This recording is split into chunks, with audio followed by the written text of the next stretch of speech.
Good afternoon, everyone. I'm very grateful to be here to present to you my research concerning how courts in the United States are dealing with parental alienation. And this is all in the name of helping us answer one of the big questions we come across when we're doing evaluations, and of course, judges have to answer this question. When should a child's exposure to parental alienation require a child protective response? It's a really important question. And that's what my research over the past 18 months has looked into, doing a survey of all 50 states, including the District of Columbia.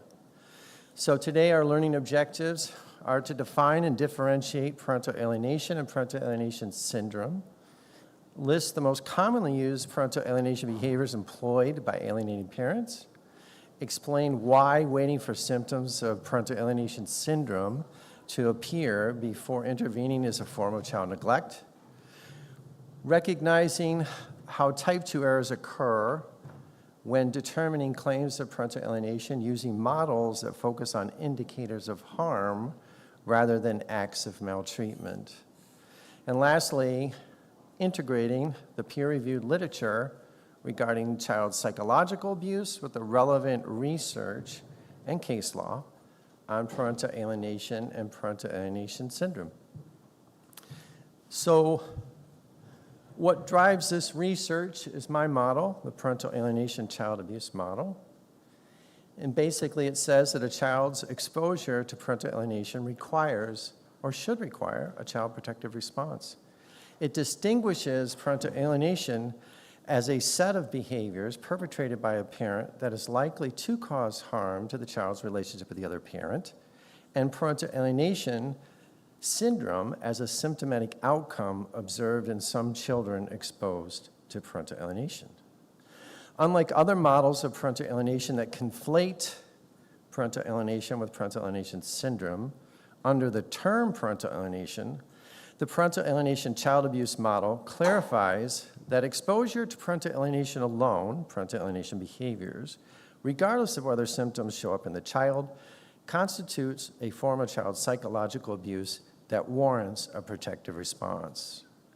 This distinction allows us to intervene early and aligns with maltreatment-focused logic of the child protection models we already have, and that is currently being used, as we will see, by trial courts, which was explored in my research. So under the parental alienation child abuse model, children exposed to any parental behaviors that are likely to cause harm to their relationship with the other parent should require a protective response. Now we know from previous research, this is a 2018 study by Edward Crook, and he says, parental alienation is a significant form of harm to children. As a form of individual child abuse, parental alienation calls for a child protective response. So we see he's sounding the alarm and directing courts and mental health professionals to respond appropriately when we see children exposed to behaviors likely to cause harm to the child's relationship with the other parent. So what is parental alienation? Well, we go back to Doug Darnell's research, which began in 1993. And back then, you can recall that parental alienation syndrome was not conflated with the term parental alienation. So parental alienation meant, at the time, and I argue that it still does, quote, any constellation of behaviors, whether conscious or unconscious, that could evoke a disturbance in the relationship between a child and the other parent, unquote. Now, what is parental alienation syndrome?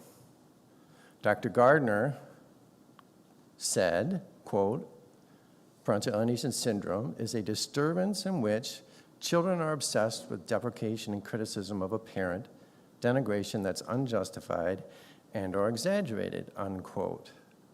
And he listed 8 symptoms: campaign of denigration, frivolous rationalizations, lack of ambivalence, which we recognize now as splitting, borrowed scenarios, reflex of support for the alienating parent, independent thinker phenomenon, absence of guilt, spread of animosity.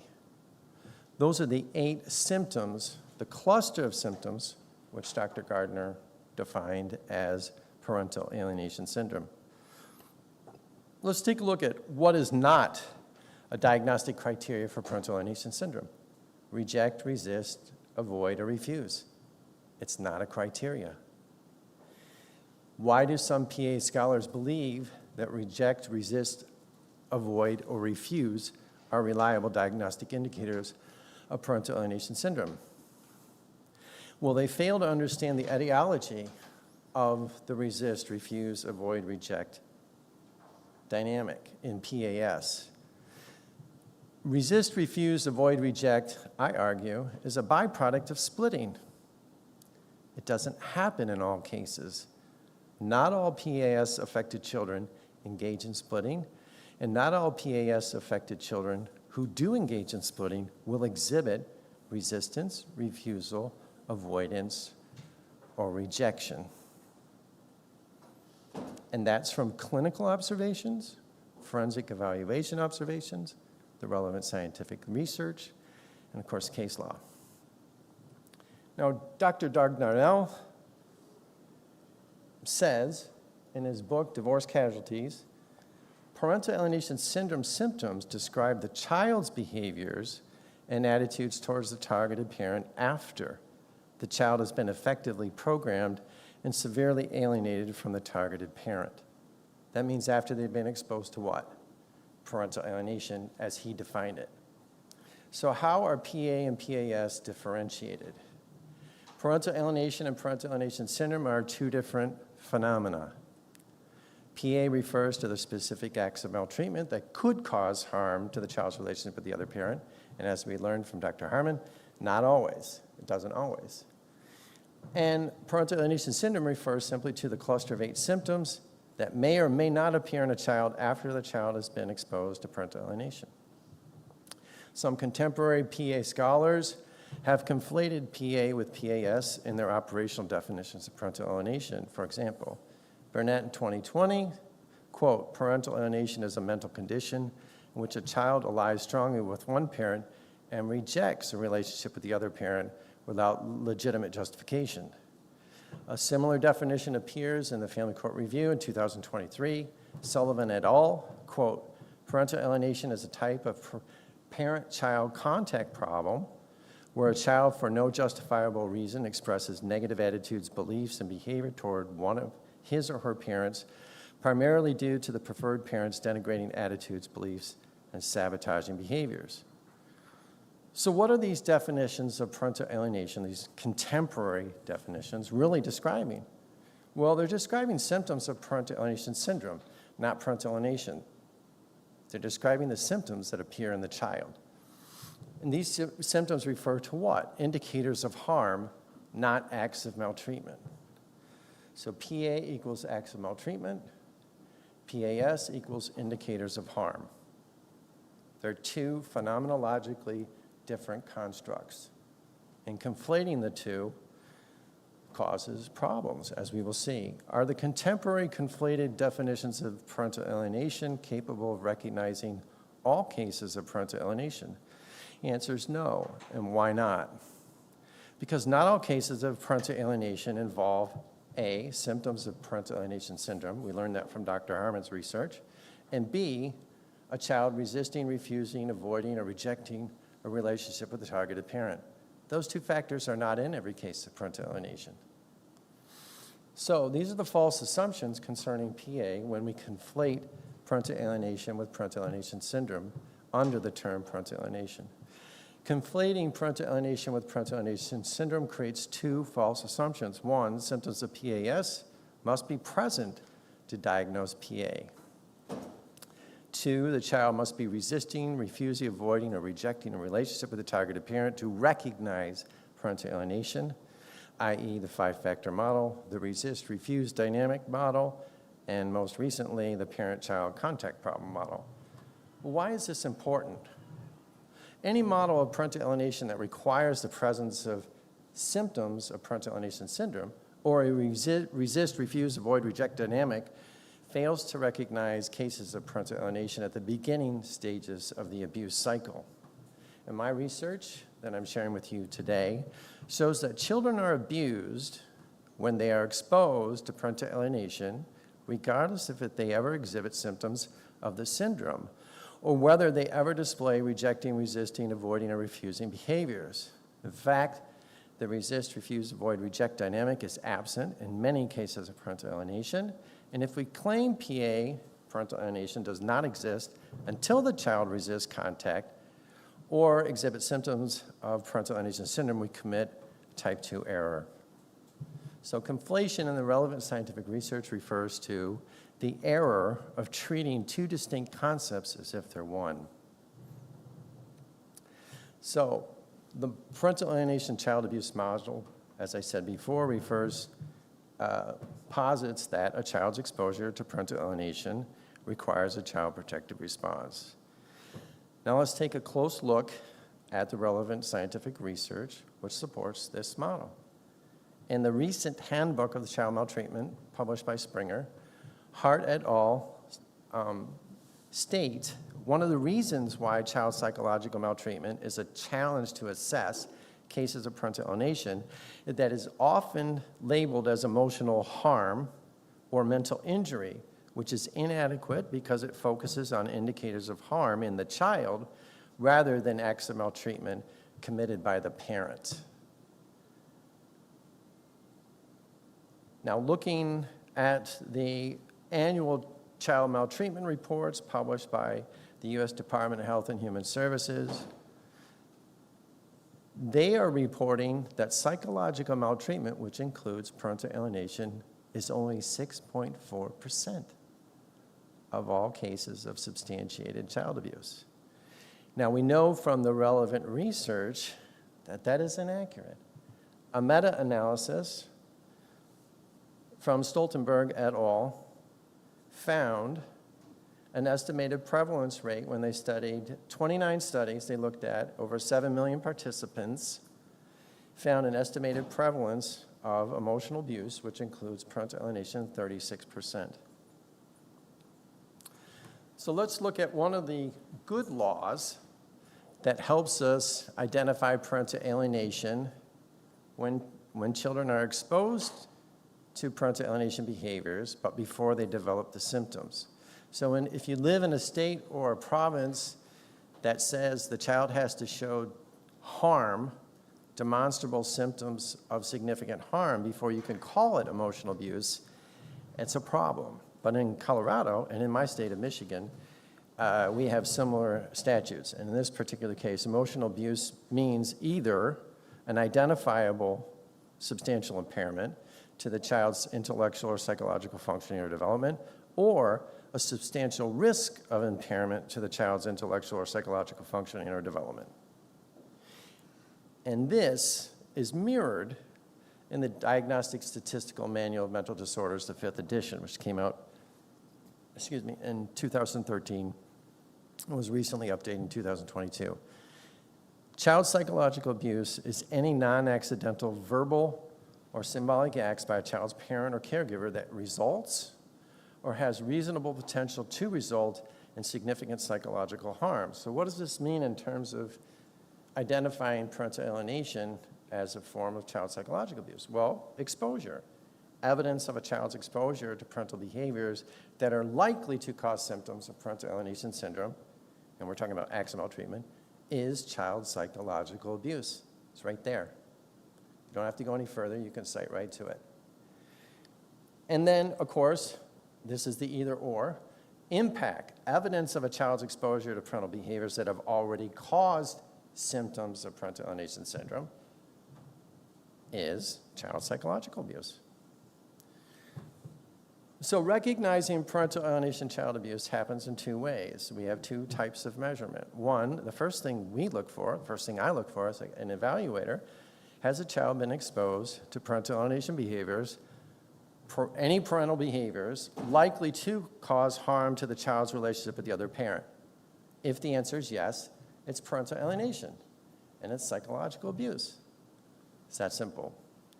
The second question then we look for when we're evaluating the family is, does the child exhibit symptoms of the syndrome? Has it progressed to the point where the child has internalized it? If the answer is yes, it's parental alienation syndrome.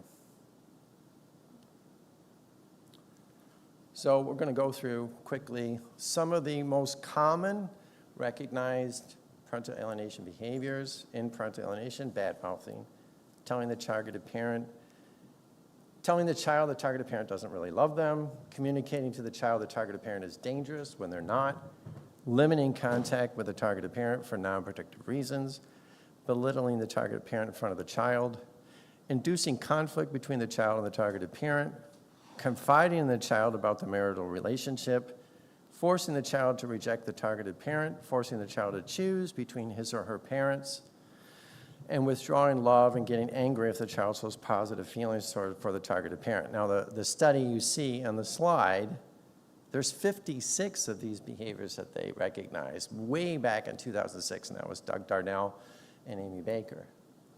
But it's seminal research that helps us understand all of the ways that children are abused psychologically through parental alienation, which is any behavior is likely to cause harm, child's relationship with the other parent. Another good source for understanding these behaviors, this is Divorce Poison by Dr. Richard Warshak. He's got a section here on page 202 and 203 in the digital print. Exaggerating the target's negative behavior, telling lies about the targeted parent, revising the history to raise positive memories of the target, associating the label the truth with the programmer's implanted scenarios, instructing children to keep secrets from, spy on, and lie to the targeted parent, and programming the child to resist attempts to undo their indoctrination. I also included this study from 2020 because I thought it had something important to tell us. Saini et al. In the Family Court Review state that parental alienation behaviors include, quote, making repeated unfounded allegations of child abuse, unquote. That's a very common alienation tactic. And last but not least, this is not exhaustive, of course, but this is an important one. This comes from Wozencraft et al., and of course this is obliquely related to what we're talking about. Parental loyalty conflicts involve one parent interfering with the child's perception of relationship with and access to the other parent. So let's take it, I'm going to show you 3 quick synopses of 3 cases that highlight where the court found parental alienation without symptoms in the child. 2021 findings. Court ordered no contact between the father and the child due to his acts of parental alienation against the child. The mother was awarded custody, so there's a child protective response to stop the alienation. And that's Lalicker versus Harpkoff. And parental alienation, of course, this is what was found by the court. Father verbally abused the mother in front of the child, calling her psycho, crazy, Satan, and the evil one. I had one in Arizona where the mother actually would get with the kids at night, let's pray for daddy because he's possessed by Satan, because he cheated on her, so he's the evil one. Yeah. Father encouraged the the minor child to feel hatred toward and behave disrespectfully to his mother. Father shared court materials with the minor child. Wright versus Wright, this is a Nebraska case, 2021 findings. Court restricted father's parenting time due to his acts of parental alienation, and the mother was granted sole legal and physical custody. Now, these parental alienation findings, there's no symptoms in the children. They're not resisting contact, refusing contact. There's no lack of ambivalence, no campaign of denigration. It's just straight up parental alienation, or if you want to call it parental alienation behaviors. So, father made disparaging comments about the mother to manipulate the children. Father engaged in a pattern of discussing his criminal matters with the children and placing blame on the mother. And the judge did the right thing. Child protective response to parental alienation as child abuse. Bingo. It's right there in the case law. Last case I'm going to go over, because I got to fly out to New York next week. It's fresh on my mind. Mothers, this is a New York case. Mother's parental alienation failed to alienate the children. However, the court found that her behavior constituted a threat of harm, warranting a protective response through a change of custody to stop the PA. That's simple. False claims of abuse, bad-mouthing, telling the children the father was dangerous, and limiting contact. Now, lastly, I want to go over 2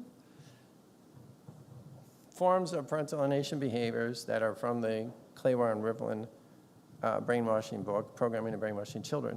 First one is denial of existence. Alienating parent denies the social existence of the other parent. Of course, they simply never talk about the other parent, blatantly ignore the parent when they're at a basketball game or other important social event, or actually cut the image of the other parent out of all the family photos. I've been in home visits for custody evaluations, and they're cut out, like the head's cut off and all kinds of crazy stuff.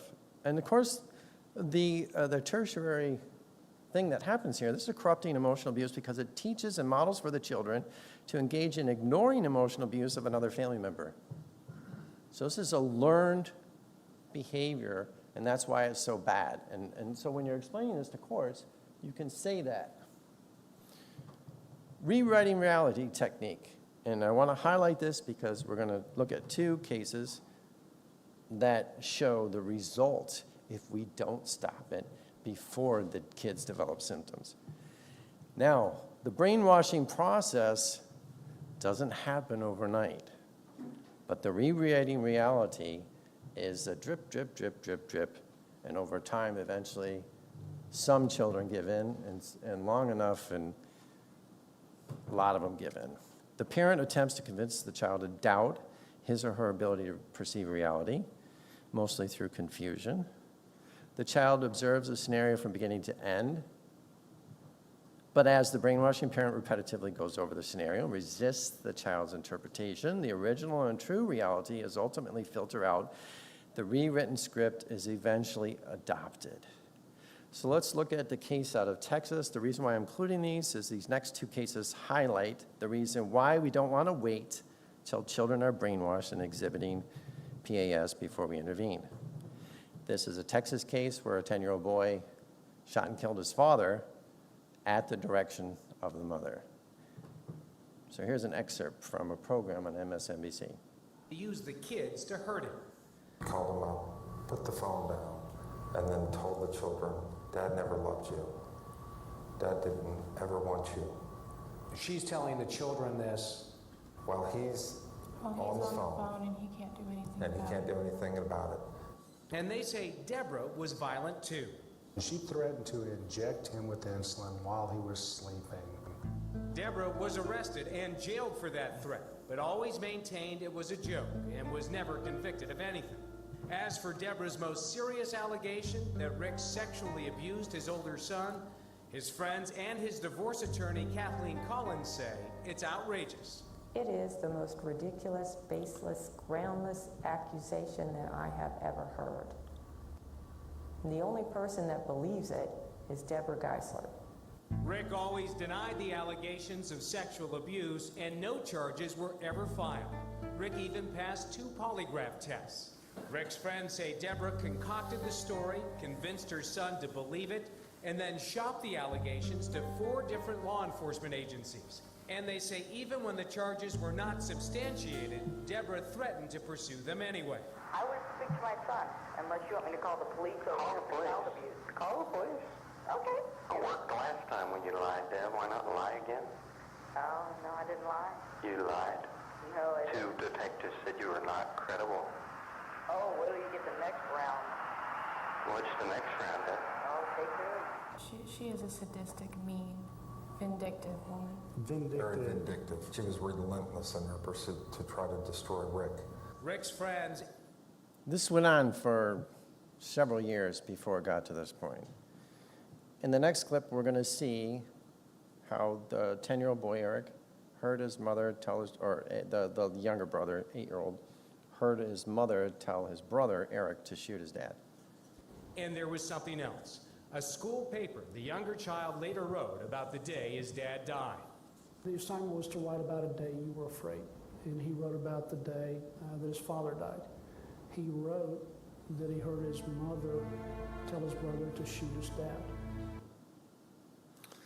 And the prosecutors, when they're talking about how they charged him, the interviewer asks why they didn't charge the mother. And let's hear this clip.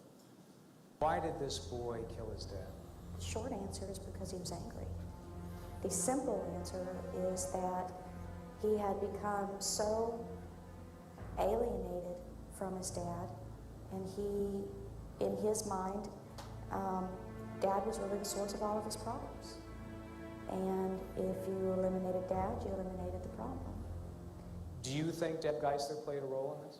There's no question that she created the poisonous environment that led that boy to shoot his father. And I always, felt like if she didn't put the gun in his hand, she at least put the thought in his head. Yeah, so that's the end point of corrupting, rewriting realities. They used to call it syndrome technique. So rewriting reality, that's the brainwashing. And we don't want to wait till that happens. That's why we want to stop it before it gets there. Here's another one from the Goscinny, Rucky versus Rucky. This is Footprints in the Snow from an ABC. This is a clip. And this is a good clip to see because Nico, the oldest boy, talks about how his mom stood behind him writing how bad his dad was on Facebook and how he was sort of in this woo-woo land of half believing and believing it and signing on to it, and later woke up out of it after he was rescued. But his two of his younger siblings were brainwashed severely even after they were reunited. Sandra's strongest proof was always the testimony of her children. But today, one of those children has recanted his story. Oldest son, Nico. Get up there, Nico. That little boy from the home videos. And the same son who later posted that damning Facebook message accusing his father of physical abuse. He now says all of that was a lie, and that it was his mother who pressed him into believing it was true. She started to say, like, your dad's this bad guy. Your dad, like, hurt you when you were younger. And I was like, what? What are you talking about? I don't remember any of this. Well, it happened to you. It's like, and at the time I believed it because you listened to your mom. He says he was 15 years old and he couldn't understand why she didn't want him to see his father. I felt really close to my dad, and I was still confused on what was going on. Like, why wasn't I seeing my dad? Nico now says he never saw his father physically abuse his mother or his brother and sisters. As for that Facebook post, Nico says Sandra stood over him while he typed, coaching him on exactly what to say. When I look at my writing then and what I wrote then, that doesn't sound like me, and I feel really bad. He continues to tell us that you brainwashed them into thinking they were abused. And you don't find that questionable? Well, what do you think? You're his mom. I haven't seen Nico for a long time. It's sad that he's saying that. And this points out why it's so hard when a case comes to us where these kids are so alienated, and we're trying to work our way back and saying, well, I had a case recently. Dad punched me in the arm. And I go make Dad take 3 polygraph tests. I'm a mandated reporter. Dad punched me. Well, how did he punch you? Show me on the pillow. So we're going through extraordinary lengths of time, and this is a cautionary tale why we want to catch it. Hopefully these cases come to us before these alienation becomes so severe. So let's take a look at the model classification of parental alienation with parental alienation syndrome. This is a pictorial overview of the correct classification of parental alienation and parental alienation syndrome and how they fit within the gambit of child psychological abuse. All cases of parental alienation are cases of psychological maltreatment, as we just discussed. And this means regardless any parental, when we're talking about parental alienation, we're talking any parental behaviors that are likely to cause harm to the child's relationship, regardless if harm results. This classification is found in the appellate court record, in the relevant science, and has been forensically and clinically observed that trying to harm a child's relationship with the other parent is a form of psychological maltreatment. All cases of parental alienation syndrome result from a child's exposure to parental alienation. Therefore, and not all children develop this syndrome, of course. Therefore, parental alienation syndrome is a subtype of parental alienation. Where did that come from? It came from Dr. Gardner, 2002. And any model, including the 5-factor model, used for assessing parental alienation that requires resist, refuse, avoid, reject factor is a subtype of parental alienation syndrome. And then why? Because, let's go back. Factor 1 is not exhibited by all children who suffer from symptoms of parental alienation syndrome. It's just a fact. Maybe 90% have a resist dynamic, but there's 10% that don't. So this is the correct classification, and so we can understand how this fits into how we're looking at the big picture. And the big picture, of course, is psychological maltreatment. Now, let's take a look at my research, which began 18 months ago.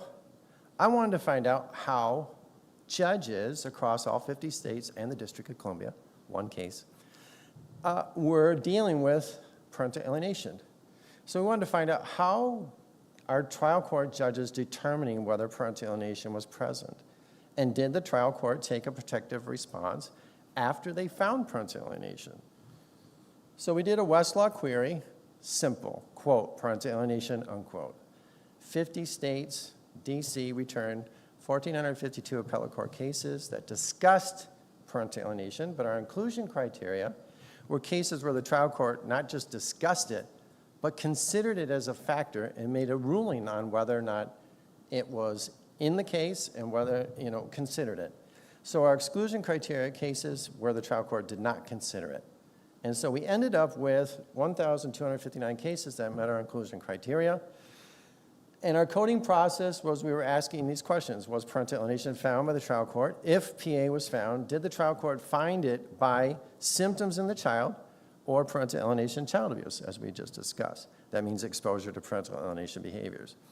Our initial coding was, this is what we really literally put in our hundreds and hundreds of pages of cheat sheets and coding between 3 coders, including myself. PA not found, the trial court ruled out PA. PA found, the trial court ruled in PA. And then under the found cases, either found by parental alienation syndrome, meaning there were symptoms in the child, or found by exposure to parental alienation behaviors. The court using the parental alienation child abuse model. And here's what we found. These are the results. So in 570 cases, PA was not found.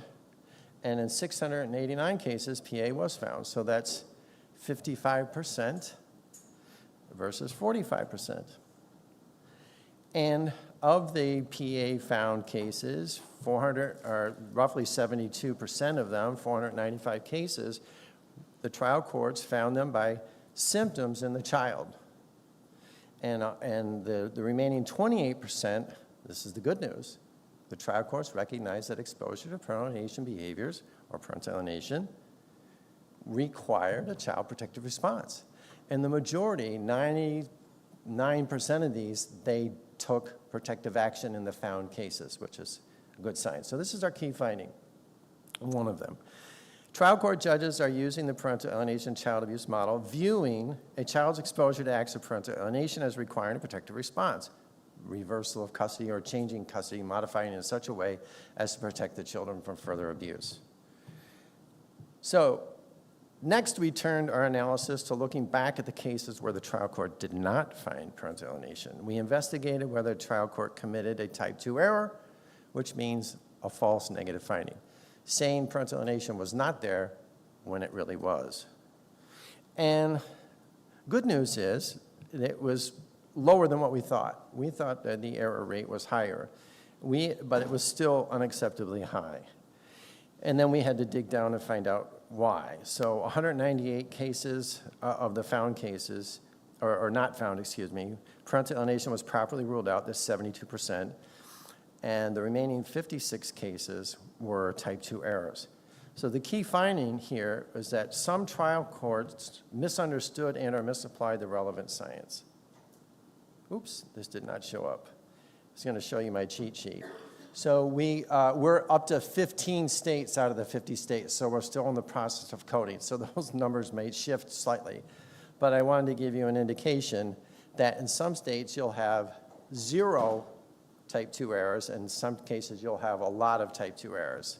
And the biggest cases are the biggest number of cases we found was in California and New York. So in our type 2 analysis, we had to determine whether the court made a mistake by ruling out PAS when they should have ruled it in, or PAS. And what we used was there had to be clear and convincing evidence of parental alienation the trial court either ignored, did not understand, or misinterpreted. And then we determined whether the type 2 errors had common themes and organized them thematically. And the first set of cases we coded as false negatives, we labeled as, it must be parental alienation syndrome. In other words, the kid must be showing signs of the symptoms, and we're not going to do anything. These cases involve trial courts misunderstanding the science of parental alienation as an act of maltreatment. Specifically, courts required that the child exhibited symptoms of parental alienation syndrome.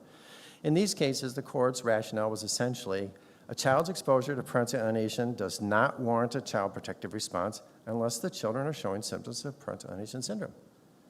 Now, what does this conflict with? We just saw the DSM-5. It conflicts with the DSM-5 says likely to cause harm to the child's psychological condition. So it's a recent case last year in the state of Michigan, McMurphy versus PASG. And in this case, we didn't do it all because it's too expensive. I paid a handsome sum to pull the trial transcripts for all 12 evidentiary hearings, and we read through them more than once. Father alleged parental alienation and motion for a change of custody, and the court held 12 evidentiary best interests of the child hearings. Mom's expert testified, quote, APSEC has never recognized parental alienation by itself as constituting child abuse, unquote, and that there is no medically accepted definition and procedure for determining whether parental alienation is present. Although Mom's expert acknowledged concerns that the minor child had been coached to make the sexual assault allegation against the father, she opined that, quote, it's rare for a child to give a report that is coached, unquote. She literally said that. CPS investigated, she was the alienating parents expert. CPS investigated the allegations. Of course, they did not substantiate them. The forensic interviewer noted in her report concerns that the mom was coaching the children to report during the interview. So, father's expert testified, and this is kind of where the wheels fell off the bus a little bit, even though the referee kind of had an idea in her mind, that parental alienation occurs when a child rejects a parent without justification on account of the other parent's influence, unquote. The expert provided a 5-factor model to identify when parental alienation exists and testified that all 5 factors must be present for alienation to be occurring, unquote. Discounting what? The nuclear bomb I planted in the kid with the false allegation of sexual abuse. That's going to go off as soon as we get the kid away from the targeted parent. The trial court found that the father failed to meet his burden of proving parental alienation because he failed to connect the evidence pertaining to mother's horrible behaviors to a negative impact on their minor child. It must be what? PAS. That's why we coded it as that. So since the children still wanted contact with their father, did not display symptoms of parental alienation syndrome, the court did not take measures to stop the parental alienation child abuse. The case got worse, of course, i.e. telling the children their father sexually abused them, which is the ongoing script that didn't get washed out properly because they didn't protect the kids. Here's an older case, the trial court from the state of Michigan. The trial court found that the mother's alienating behaviors were harmful, but not harmful enough to warrant a change of custody from the alienating parent to the targeted parent. Court's rationale was based on the idea that the child must be showing symptoms of parental alienation syndrome before it warrants a change of custody. The custody evaluator admonished the court, and the court even had a great evaluator in this case, and he said, with the custody remaining with the mother, and the mother being informed of how inappropriate her behavior is, the mother will most certainly continue her alienation and further devaluation of the father. This continued alienation has the ability to cause the most psychological and maybe even pathological damage to the psyche of the child, unquote. So handing it to the judge on a silver platter and not having any of it. So they didn't change the custody because the judge didn't feel the children were alienated enough. So here's a Kansas case, Court of Appeals.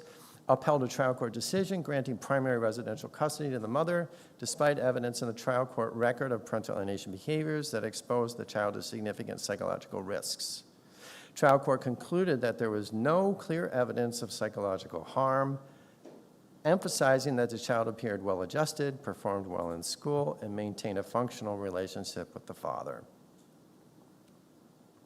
The court expressly declined to consider the mother's parental alienation behaviors as relevant to custody, absent a showing of actual harm. The judge remarked that the mother had intentionally tried to harm the father's relationship with the child, and that, in fact, the child and the father had a healthy relationship. The judge remarked that the mother had not intentionally. So the alienating parent didn't mean to do it. So no harm, harmless error, just keep the kid with the alienator. And that's why we coded it as this. And we coded this as a failing by the court, so a type 2 error. Should have declared and should have taken a child protective response. Now, others might disagree with that, but it's helpful to us because it helps us sharpen our pencils when we're doing this kind of work.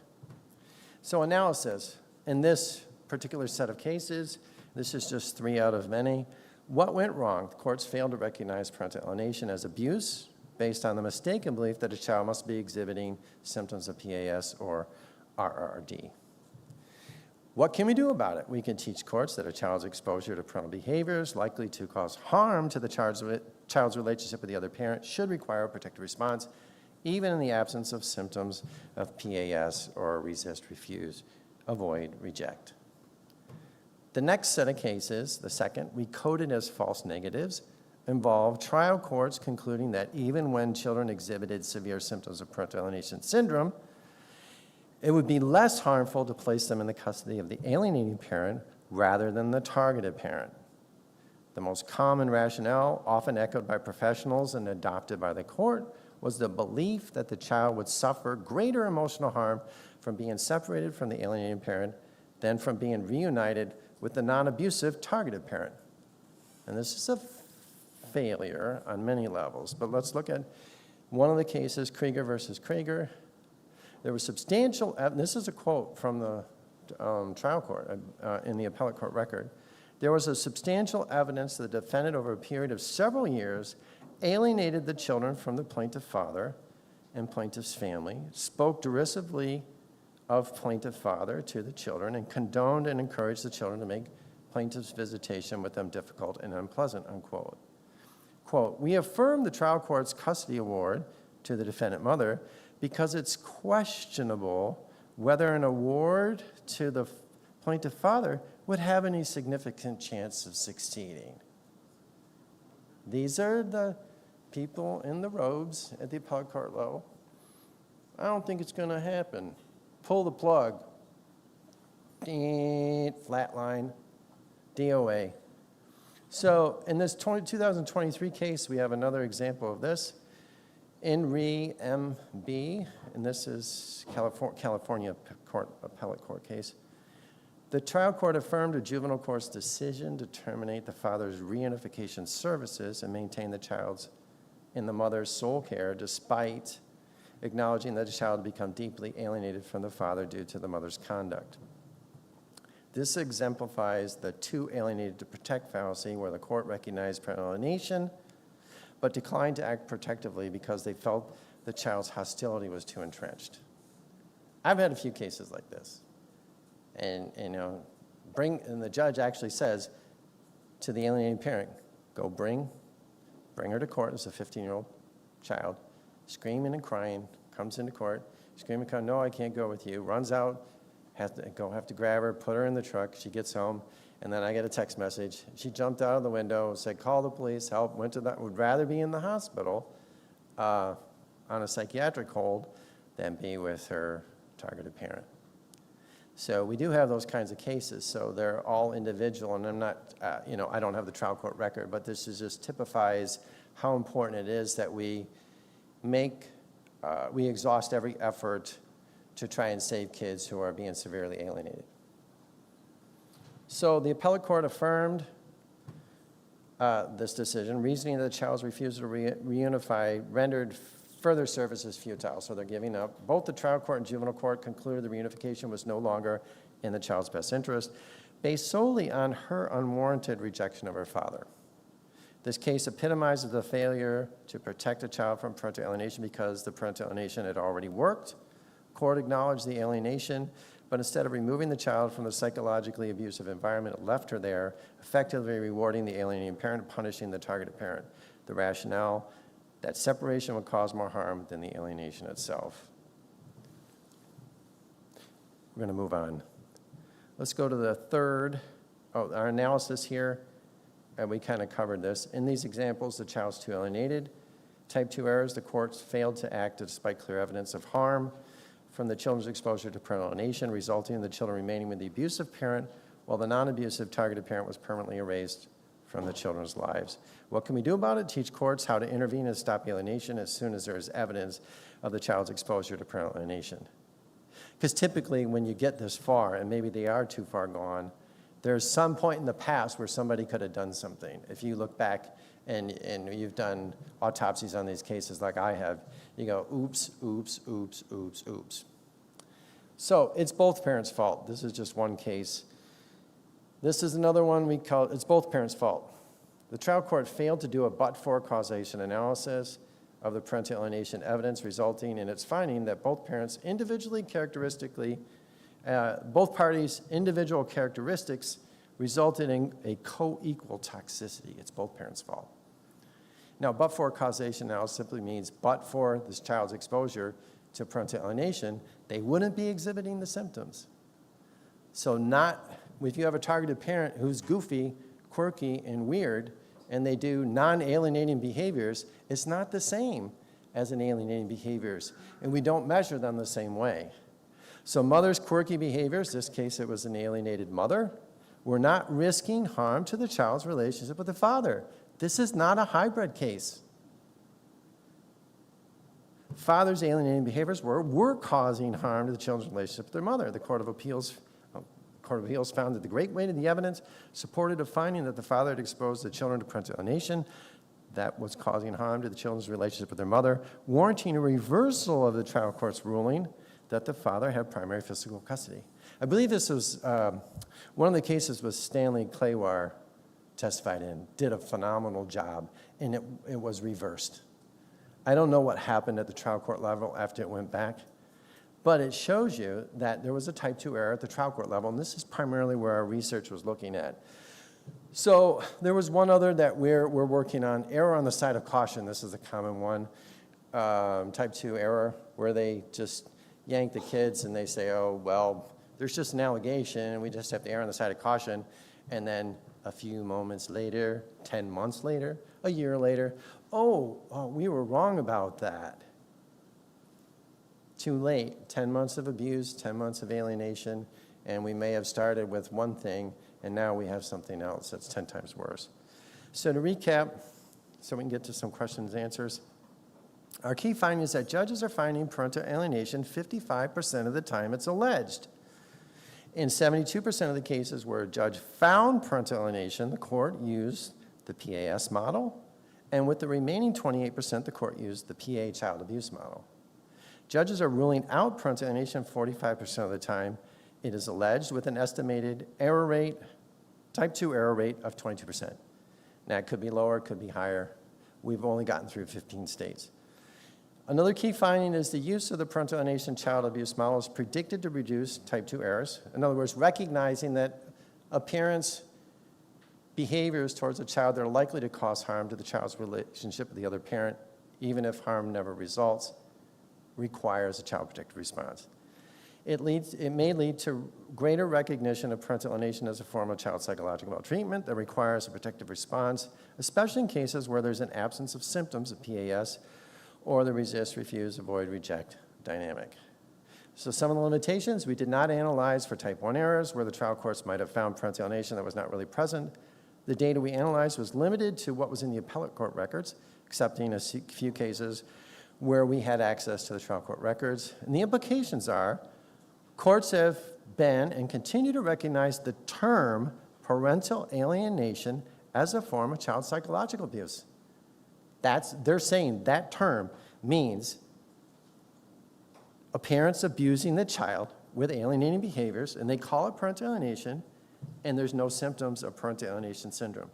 That's what that means. Using the parental alienation child abuse model approach should lead to earlier intervention before the children develop PAS, and it should help positively influence policy and guidelines on how Child Protective Services and courts should handle alienation cases as part of a comprehensive prevention strategy to help stop this kind of abuse.